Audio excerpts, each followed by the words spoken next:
حضرت اسامہ بن زید کہتے ہیں میں نبی پاک سے ملنے گیا، کوئی بات حضور سے کرنی تھی، بات کرتے کرتے میرے لفظ ٹوٹنے لگے، جملے ٹوٹنے لگے، اس لیے کہ نبی پاک نے چادر اوڑھ رکھی تھی اور حضور کی چادر میں دو چیزیں حرکت کر رہی،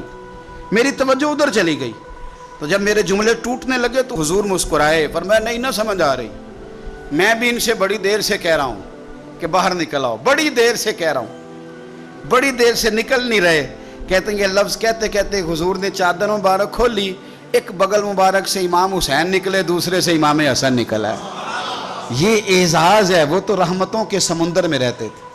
وہ تو کرم کی برکھا میں رہتے تھے، وہ تو میرے محبوب کے ساتھ رہتے تھے۔ مدینہ شریف کے بارے میں کسی نے کہا تھا نا، رحمت کے عجب جھمیلے ہیں